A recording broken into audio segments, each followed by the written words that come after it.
আসসালামু আলাইকুম, আমি ইফাত আরা ইতি। আজকে আবারও হাজির হলাম আপনাদের সামনে নতুন আরেকটি ভিডিও নিয়ে। তা হলো চুই ঝালের চীনা হাঁসের মাংস।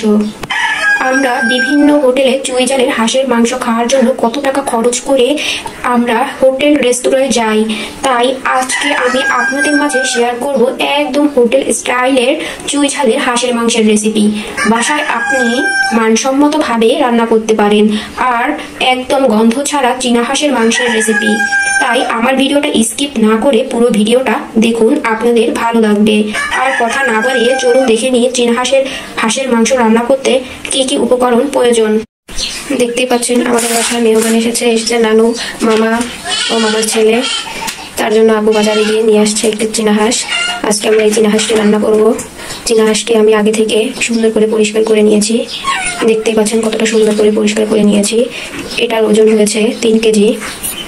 এখন আমরা এই হাঁসটিকে একটু ছেঁকে নিব, যাতে করে ভিতরে থাকা কোনো লোম আর না থাকে। তার জন্য হাঁসটিকে আমরা ছেঁকে নিব। দেখতেই পাচ্ছেন ভিউয়ার্স, হাঁসটা সুন্দরভাবে পরিষ্কার করে নেওয়া হয়ে গিয়েছে। এখন হাঁসটা সুন্দরভাবে কেটে নেব। দেখতেই পাচ্ছেন ভিউয়ার্স, আমি হাঁসের মাংসটা কেটে সুন্দরভাবে ধুয়ে নিয়েছি। আমি এরকম সাইজে করে কেটে নিয়েছি। আপনারা আপনাদের পছন্দ মতন করে কেটে নেবেন। নিয়েছি কিছু পরিমাণ বগুড়ার লাল আলু। চুলায় একটি কড়াই বসিয়ে দিলাম। কড়াইটা ভালোভাবে গরম করে নিব। অ্যাড করব পরিমাণ মতন সয়াবিন তেল, সরিষার তেল দেওয়ার ফলে হাঁসের গোশতের টেস্ট বেড়ে যায়। চেষ্টা করবেন সরিষার তেলটা দেওয়ার। তেজপাতা, দারুচিনি, এলাচ, লবঙ্গ পরিমাণ মতো 30 সেকেন্ডের জন্য ভেজে নেব। 1 কাপ পরিমাণ পেঁয়াজ কুচি, পেঁয়াজটা গোল্ডেন ব্রাউন করে ভেজে নেব। তাতে করে তরকারির ফ্লেভারটা অনেক সুন্দর আসে। আদা বাটা 1 টেবিল চামচ, জিরা বাটা 1 টেবিল চামচ, রসুন বাটা 1 টেবিল চামচ। এখন মশলাগুলো একসাথে ভালোভাবে কষিয়ে নেব, যাতে করে মশলা থেকে তুলে লবণ স্বাদ মতো। মশলা যাতে পুড়ে না যায় তার জন্য অ্যাড করবো সামান্য পরিমাণ কুসুম লবণ, হলুদের গুঁড়া 1 চা চামচ, মরিচের গুঁড়া 2 টেবিল চামচ, ধনিয়ার গুঁড়া 1 চা চামচ।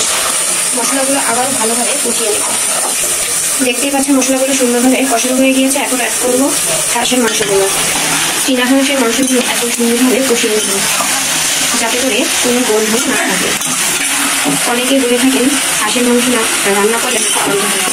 তাই আজকে আপনাদের সাথে শেয়ার করতে চলেছি, যাতে করে হাঁসের মাংসতে কোনো গন্ধ না থাকে সেরকম একটি রেসিপি। ঢাকনা দিয়ে এখন হাঁসের মাংসটা কষিয়ে নেব। দেখতেই পাচ্ছেন যে হাঁসের মাংস থেকে কতটা তেল বের হয়েছে। আর আমরা এই তেলের ভিতরে মাংসটা কষিয়ে নিচ্ছি। আমরা কিন্তু কোনো মাংসতে পানি অ্যাড করিনি। এখন অ্যাড করবো চুই ঝাল ও আলু। চুই ঝাল ও আলু দিয়ে হাঁসের মাংসটা সুন্দরভাবে আবারও কষিয়ে নেব। দেখতে পাচ্ছেন ভিউয়ার্স, সুন্দরভাবে কষানো হয়ে গিয়েছে। এখন অ্যাড করবো গরম পানি। চেষ্টা করবেন এখানে গরম পানিটা অ্যাড করা।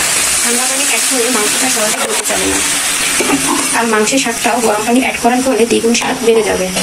এই সময় চুলার জালটা অবশ্যই মিডিয়াম টু লোতে রাখতে হবে, কারণ চুলার আঁচটা মিডিয়াম টু রাখলে গোশতটা তাড়াতাড়ি সিদ্ধ হয়ে যাবে এবং খেতেও স্বাদ বেড়ে যাবে। এখন ঢাকনা দিয়ে ঢাকা দিয়ে রান্না করে নেব।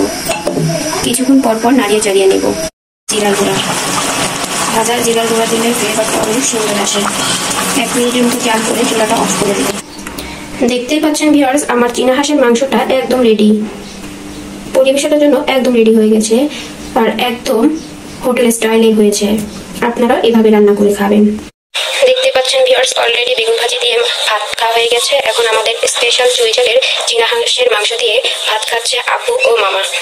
এখন তাদের কাছ থেকে রিভিউ নেব চীনা হাঁসের চুই ঝালের হাঁসের মাংসটা কেমন হয়েছে। বলুন মামা, কেমন হয়েছে?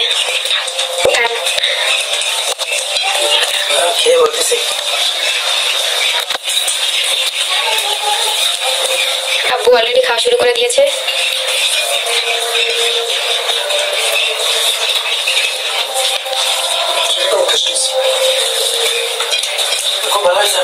আম্মুর হাতের স্পেশাল চুই ঝালের হাঁসের মাংস কেমন হয়েছে? মামা তো কিছু বলে নাকি, ভালো হয়নি?